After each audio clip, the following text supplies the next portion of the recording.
자, 우리나라 사람들이 가장 사랑하고 좋아하는 클래식 음악이 무엇인지 아십니까? 자, 바로 비발디의 사계입니다. 아까 잠깐 비발디의 사계의 겨울을 이렇게 겨울 1악장을 트는데 병아가 딱 들어오더니 바로 맞추더라고요. 역시 음악을 사랑하니까 잘 아는 것 같아요. 자, 이 음악은 우리 주변에 하도 많이 소리로 들려져서 아마도 틀어주면 이게 비발디의 사계였구나라고 할 것입니다. 자, 이게 그림 보시면 봄, 딱 봐도 봄이죠. 파릇파릇한 새싹이 나는 여름, 이게 푸르름 있는 녹색, 그다음에 가을, 단풍진 이 모습, 겨울, 눈의 모습, 이렇게 창문처럼 잘 표현했는데, 자, 이탈리아 베네치아의 성직자이면서 작곡가, 또 바이올린 연주가인 안토니오 루치오 비발디가 비발디 사계를 제목으로 해서 봄, 여름, 가을, 겨울을 눈에 보이지 않는 음악으로 표현했습니다. 각각 3악장으로 12악장으로 구성이 되어 있는데 봄, 여름, 가을, 겨울의 대표적인 분위기는 각각 제1악장에서 표현하고 있습니다. 자, 이 음악에서 봄은 따뜻한 봄이 왔다. 새들은 즐겁게 아침을 노래하고 시냇물은 부드럽게 속삭이며 흐르는 것을 표현합니다. 또 여름은 뜨거운 여름이 다가오면 타는 듯 뜨거운 태양 아래 사람도 양도 모두 지쳐버린 모습. 그런데 느닷없이 북풍이 휘몰아치고 둘레는 불안에 휩싸이는 모습을 표현합니다. 자, 가을은 농부들이 풍성한 수확의 기쁨을 나누며 술과 춤 잔치를 벌입니다. 그리고 마지막 겨울은 얼어붙을 듯이 차가운 겨울. 산과 들은 눈으로 뒤덮이고 바람은 나뭇가지를 잡아 흔듭니다. 이빨이 딱딱 부딪힐 정도로 추위가 극심하며 따뜻한 옷을 입으면서 시원한 음식을 먹는 것을 표현하고 있습니다. 자, 그러면 사람의 인생은 또 어떻게 될까요? 우리가 보통 생각할 때 봄, 여름, 가을, 겨울, 그러니까 노인을 겨울로 이렇게 생각하는데, 자, 이걸 다르게 표현한 분이 있어요. 자, 스위스 제네바의 내과 의사이자 정신의학자 폴 투리니에는 기독교인들에게 가장 사랑받는 심리학자이기도 합니다. 이분이 인생의 사계절이라는 책에서 그렇게 표현해요. 그러니까 이 책에서는 인생의 그 발달 단계를 계절에 비유하는데, 자, 사람은 어린 시절, 그러니까 어린 시절을 봄으로 표현합니다. 어린 시절에서 성숙한 것을 여름으로 표현해요. 그리고 노년기를 가을로 표현합니다. 가을로 거쳐서 죽음과 그 너머의 겨울에 이른다. 약간 표현이 독특하죠. 겨울이 언제나 옵니까? 겨울은 인간의 생애에 나타나지 않아요. 죽음과 그 너머의 겨울이라고 했어요. 다시 말해서 그 뒤에 표현되어 있죠. 인생의 겨울에 우리는 하나님과 얼굴과 얼굴을 마주하며 새로이 살 것이다. 자, 오늘 본문은 이 세상의 모든 것을 누려본 솔로몬 왕이 인생의 교훈을 전하고 있습니다. 특별히 때에 대하여 말하고 있습니다. 자, 우리가 아까 읽었지만, 자, 전도서 3장 1절. 자, 한번 같이 읽겠습니다. 시작. 범사에 기한이 있고 천하 만사가 다 때가 있나니, 무엇이라 다 정한 때가 있다고 말씀하십니다. 하늘 아래에서 벌어지는 무슨 일이나 다 때가 있다는 것입니다. 2절. 자, 2절도 읽습니다. 시작. 날 때가 있고 죽을 때가 있으며 심을 때가 있고 심은 것을 뽑을 때가 있으며. 자, 지금 계절에 딱 맞는 말씀인데, 자, 2월에는 감자를 심어야 됩니다. 감자. 이제 2월달 다 돼가는데, 그렇게 뭘 심어야 될지가 그 계절마다 다 있는 것입니다. 그러니까 심어야 할 때 심어야 되는 것입니다. 뽑을 때 뽑듯이 다 때가 있습니다. 자, 이러한 것이 계속해서 8절까지 이어지는데, 8절에는 사랑할 때가 있고 미워할 때가 있으며 라고 이렇게 말씀이 매짐을 하고 있습니다. 자, 오늘 말씀에서 그 때가 28개가 등장합니다. 총 7구절이 등장하는데 각 구절마다 4개씩 그래서 47, 28, 28개가 나옵니다. 이것은 아마도 우리 인생의 모든 순간을 다 담은 것일 것입니다. 자, 무슨 말입니까? 우리의 인생은 다 정해진 때가 있다는 것입니다. 우연히 만나는 때가 아니라 다 정해진 때 말입니다. 자, 한없이 이어지는 것이 아니라 기한이 정해진 시간입니다. 여러 가지 때가 있으니 좋은 때를 잘 잡으라는 것이 아닙니다. 그저 다 때가 있다고 말할 뿐입니다. 자, 우리는 혹시 때를 놓쳐도 주님은 우리를 위해 정하신 때를 놓치지 않으십니다. 악인도 어느 때가 되면 심판하십니다. 자, 그 말씀 한번 보겠습니다. 전도서 3장 17절. 자, 한번 같이 읽습니다. 시작. 내가 내 마음속으로 이르기를 의인과 악인을 하나님이 심판하시리니 이는 모든 소망하는 일과 모든 행사에 때가 있음이라 하였으며. 예. 자, 모든 일에는 정해진 때가 있다. 그 때가 되면 하나님께서 누가 과연 의로운 사람이며 악한 사람인지를 심판하실 것이라 라고 말씀하고 있습니다. 자, 우리의 인생에도 사계절이 있습니다 라는 말은 우리에게 어떤 의미가 있을까요? 그것은 하나님은 이미 이 세상에서 일어나고 있는 일들을 결정해 놓으셨다는 것입니다. 비록 우리 인간도 말입니다.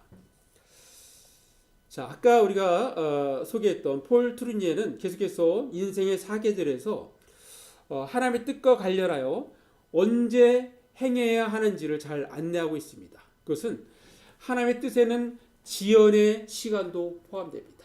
지연, 그러니까 뭔가 지연이 되는 거예요. 바로 이루어지는 게 아니라 지연이 돼요. 그 지연되는 시간도 포함됩니다.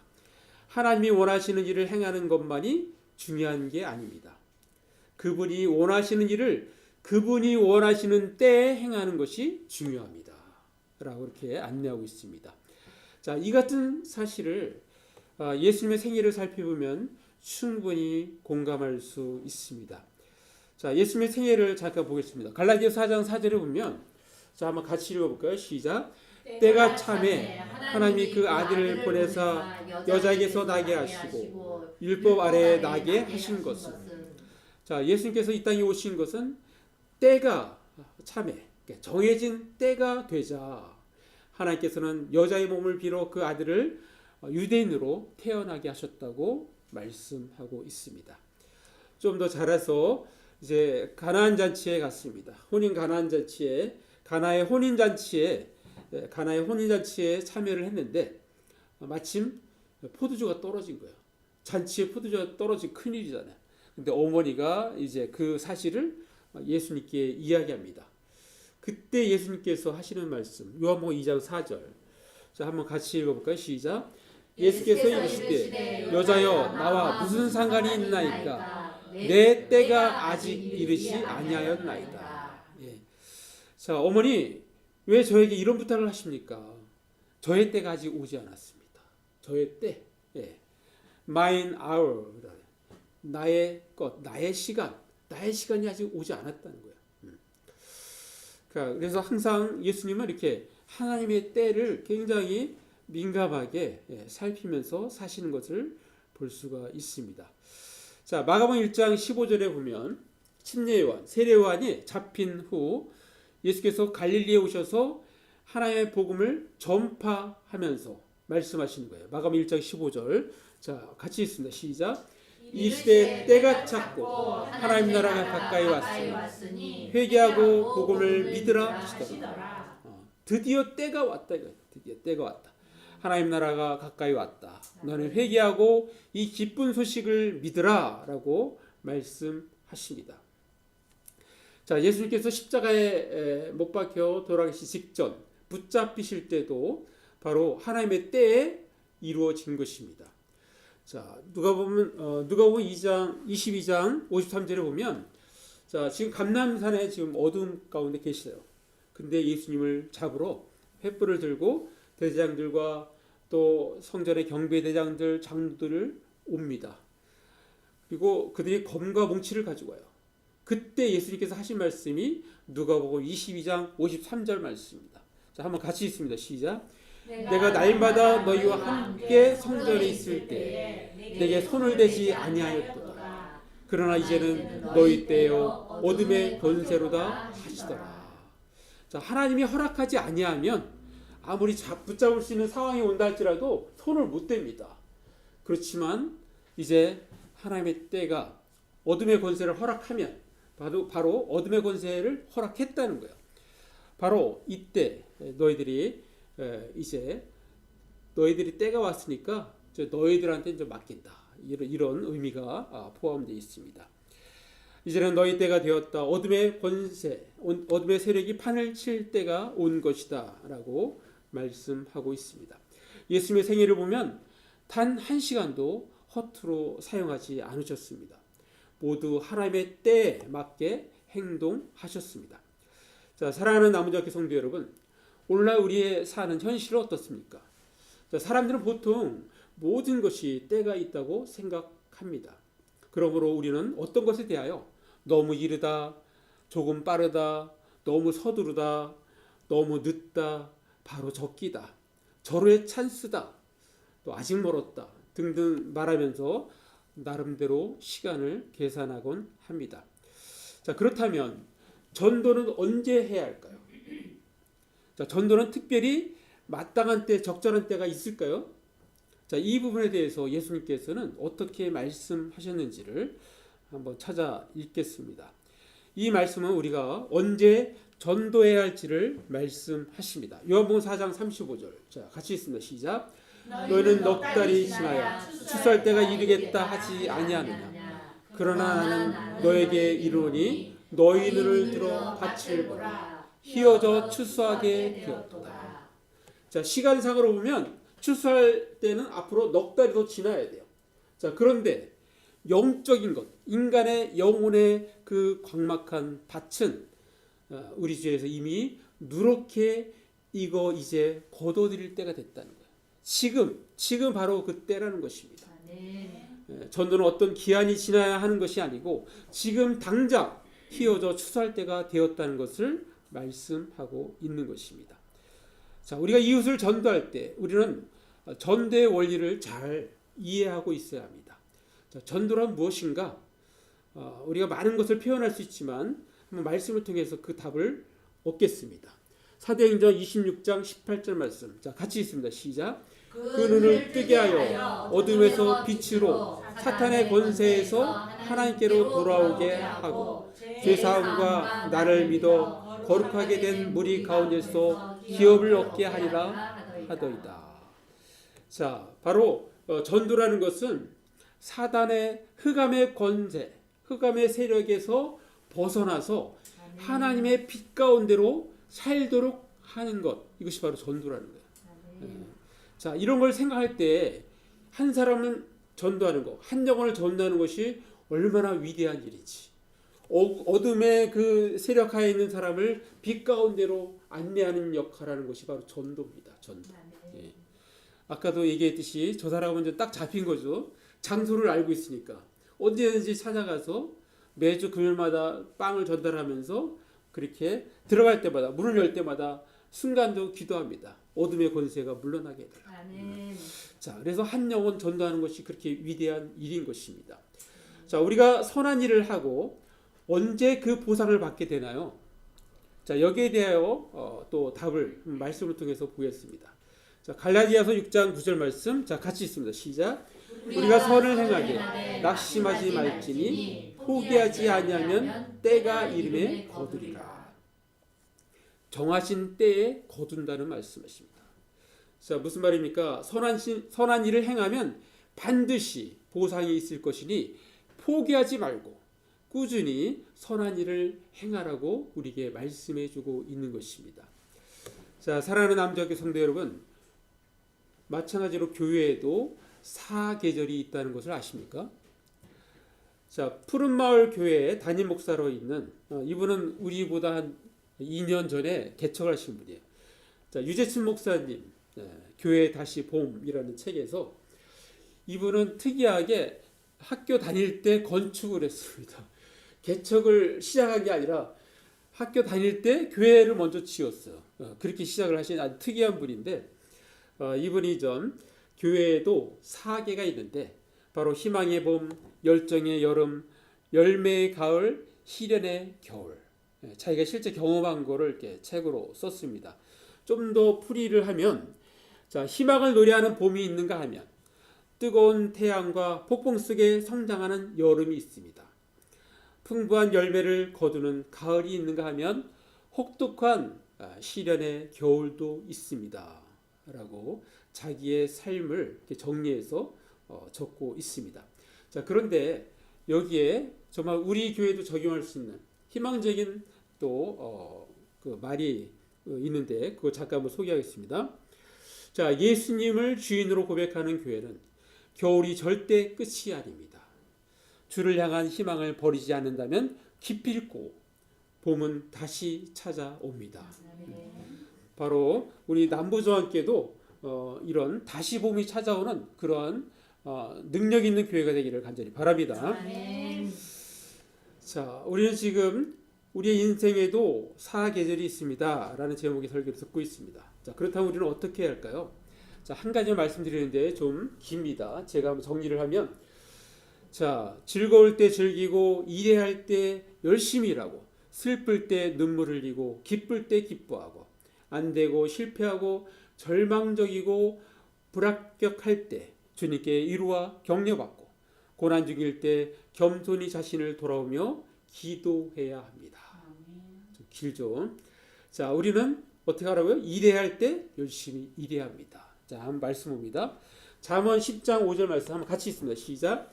여름에 거두는 자는 지혜로운 아들이나 추수 때에 자는 자는 부끄러움을 끼치는 아들이니라. 자, 밀과 보리를 거두어 드리는 여름철에 열심히 거두어 드리는 자는 슬기로운 자다. 자, 이 말씀 보면 약간 언뜻 이해가 잘 안 될 수도 있습니다. 여름에 거두는 자는 어리석은 사람 아닌가? 우리가 보통 생각할 때는. 왜냐하면 이것이 바로 유대인과 문화 차이인데, 우리는 여름하면 무엇이 떠오릅니까? 무더운 여름, 또 수박, 참외 이런 것이 떠오릅니다. 해수욕장에서 열심히 수영하는 모습이 떠오릅니다. 자, 그런데 유대인들은 무엇이 떠오를까요? 유대인들은 여름하면 종말을 떠올린다고 합니다. 종말. 예. 히브리어로 여름과 종말이 그 어원이 같기 때문입니다. 여름과 종말은 같은 어원에서 나왔어요. 우리는 봄, 여름, 가을, 겨울로 순서를 이야기하는데 유대인들은 가을, 겨울, 봄, 여름의 순서로 이야기합니다. 그 이유는 이스라엘의 새해가 10월에 시작되기 때문입니다. 이스라엘은 10월이 새해가 시작돼요. 자, 우리가 정서적으로 음력 1월 1일 구정을 새해 시작으로 여겼던 것처럼 그들은 10월 달을 새해로 시작합니다. 자, 가을의 새해를 시작하는 유대인들에게 있어서 사계절의 끝은 여름이 되는 것입니다. 자, 그러니까 이 말씀은 우리가 일을 해야 할 시기에는 열심히 일을 하라고 말씀하는 것입니다. 자, 우리가 고난 중일 때 우리는 겸손히 자신을 돌아봐야 합니다. 자, 말씀 봅니다. 전도서 7장 14절. 자, 같이 있습니다. 시작. 형통한 달에는 기뻐하고 공고한 달에는 뒤돌아보아라. 이 두 가지를 하나님이 병행하게 하사 사람이 그의 장래일을 능히 헤아려 알지 못하게 하셨느니라. 역경이 올 때는 그 또한 하나님께서 두신다는 사실을 깨달아라. 이 세상에 확실한 것은 어디에도 없다는 것을 모든 사람이 깨닫도록 하신 분이 바로 하나님이시라는 것입니다. 자, 우리가 안 되고 실패하고 절망적이고 불합격할 때 우리는 주님께 위로와 격려를 받아야 합니다. 어떤 한 여성의 이야기입니다. 그녀는 고등학교 2학년 때 소울메이트 같은 친언니의 죽음으로 한동안 방황하였습니다. 그녀는 그때 결심했습니다. 이왕 사는 것 누구보다 열심히 살기로 말입니다. 그래서 그녀는 의대에 입학했고 6년 동안 치열하게 공부했습니다. 인턴 과정도 우수한 성적으로 마쳤습니다. 자, 그러다 보니 당연히 대학병원에 남아서 레지던트 과정을 밟고 전문의를 딸 거라고 생각했습니다. 그런데 다른 사람이 레지던트로 뽑힌 것입니다. 그녀는 실패를 경험한 것입니다. 좌절을 겪은 것입니다. 그녀는 차선으로 국립정신병원, 현재로는 국립정신건강센터를 선택하게 됩니다. 자, 처음에는 대학병원에 남지 못하고 밀려났다는 그 자기감 때문에 괴로워했습니다. 그러나 그녀는 국립정신건강센터에 있는 동안, 여기서 12년 동안 있었는데요. 다른 곳에서는 결코 할 수 없었던 그런 소중한 경험들을 경험하게 됩니다. 정신치료법으로 약물 치료뿐만 아니라 사이코 드라마, 예술 치료, 또 정신분석 등을 골고루 접하며 자신이 무엇에 관심이 있고 무엇을 잘할 수 있는지를 깨달았다고 합니다. 나중에는 레지던트들을 지도하면서 더 많은 것을 배울 수 있다라고 그렇게 고백하고 있습니다. 자, 사실은 대학병원에 남지 못했을 때 그녀는 이제 인생이 끝났다고 생각했습니다. 자, 그런데 차선으로 선택한 국립정신건강센터에서 다양한 경험을 하면서 새로운 인생이 열렸던 것입니다. 자, 그래서 그녀는 이렇게 말합니다. 자, 원하는 게 이루어지지 않았다는 이유로 실패했다고 단정 짓지 말라고. 그것은 하나의 문이 닫힌 것일 뿐 그 이상도 그 이하도 아니라고. 게다가 하나의 문을 닫히면 또 다른 문이 열린다고. 그렇게 자기 체험을 바탕으로 적고 있습니다. 자, 그러니 너무 스스로를 닥달하며 살 필요가 없고 정말 가보지 않으면 모르는 게 인생이고 끝까지 가봐야 하는 것이 바로 인생이라고 그렇게 고백하고 있습니다.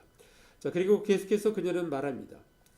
지금껏 살면서 한 가지 후회하는 게 있다면 스스로를 너무 닥달하며 인생을 숙제처럼 살았다는 것을 고백하고 있습니다. 의사로, 엄마로, 아내로, 며느리로, 딸로 살면서 그녀는 늘 의무와 책임감에 치여 어떻게든 그 모든 역할을 잘 하려고 애썼습니다. 자, 그러다 보니 정작 누려야 할 삶의 즐거움을 놓쳐버렸습니다. 그러다가 22년 전, 2001년 43살에 파킨슨 병 진단을 받으면서 이 사람은 너무너무 억울해가지고 이렇게 누워있어. 근데 누워있는데 자기가 죽지 않는 거야. 한 달 동안 이렇게 누워있었어요. 죽지는 않고 그냥 누워서 그냥 하늘만 쳐다보고 있는 거예요. 근데 내가 죽질 않네? 그래 다시 일어나야지. 힘을 내면서 그러면서 내가 그럼 무엇을 할까? 앞으로 남은 생애는 무엇을 할까? 그러면서 새롭게 그때는 막 누워있을 때는 막 억울한 감정이 드는 거예요. 내가 뭘 잘못해서 이렇지. 뭐 내가 없으면 집안도 병원도 제대로 안 굴러간다라고 생각했는데 너무너무 잘 굴러가는 거예요.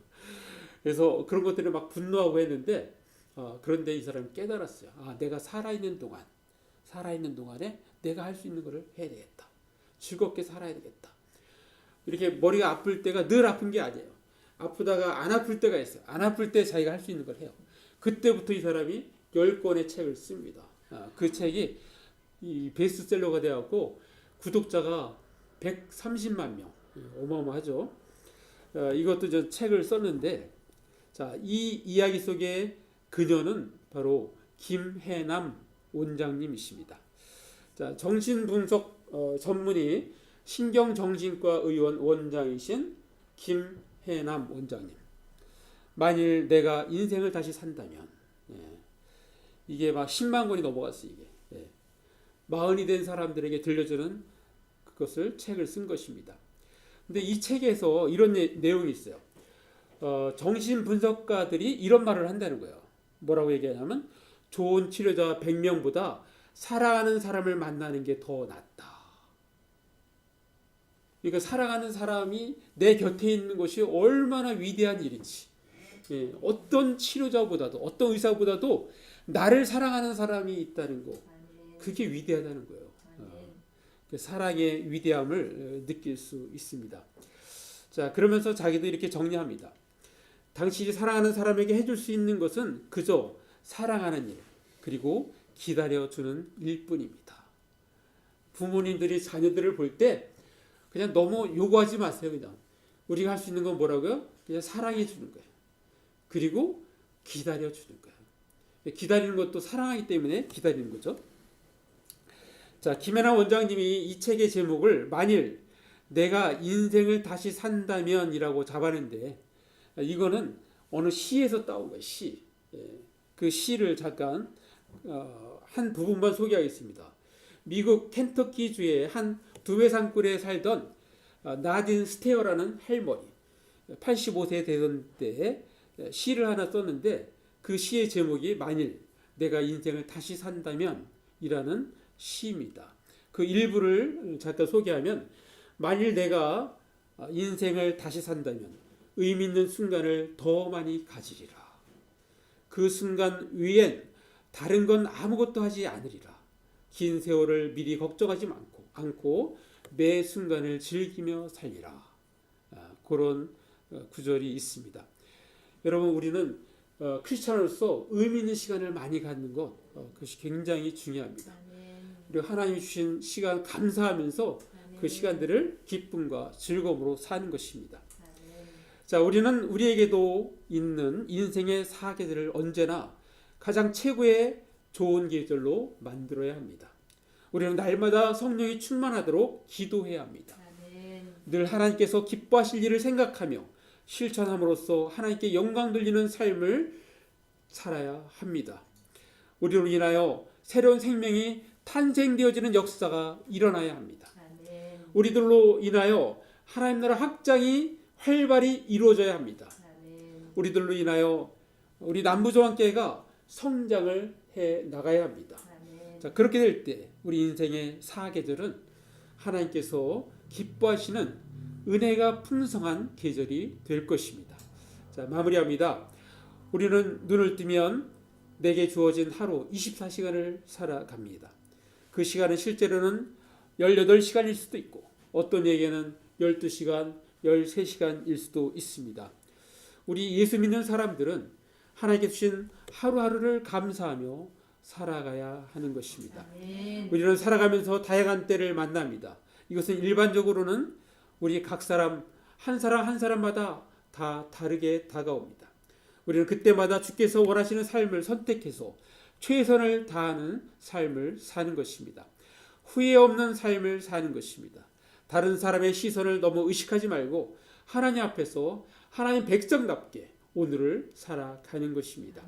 하나님께서 우리 각자에게 주신 사명에 충실한 삶을 살아가는 것입니다. 하나님께서 주신 자녀들의 양육에 최선을 다하며 살아가는 것입니다. 우리의 인생에도 사계절이 있습니다. 그러므로 우리는 즐거울 때 즐기고 일할 때 열심히 일하고 슬플 때 눈물을 흘리고 기쁠 때 기뻐하고 안되고 실패하고 절망적이고 불합격할 때 주님께 위로와 격려받고 고난 중일 때 겸손히 자신을 돌아오며 기도해야 하는 것입니다. 우리 모두 언제나 각자의 인생을 하나님 앞에서 아름답게 수놓으며 갖고 살아가는 저와 여러분 되시기를 간절히 바랍니다. 아멘. 기도하겠습니다. 잠깐 말씀 생각하시면서 1, 2분 기도로 나아갑니다. 오 아버지 하나님 감사합니다. 오늘도 우리에게 말씀 주시니 감사합니다. 아버지, 우리 인생에는 각자에게 사계절이 있습니다. 이 계절을 아버지의 삶 가운데 잘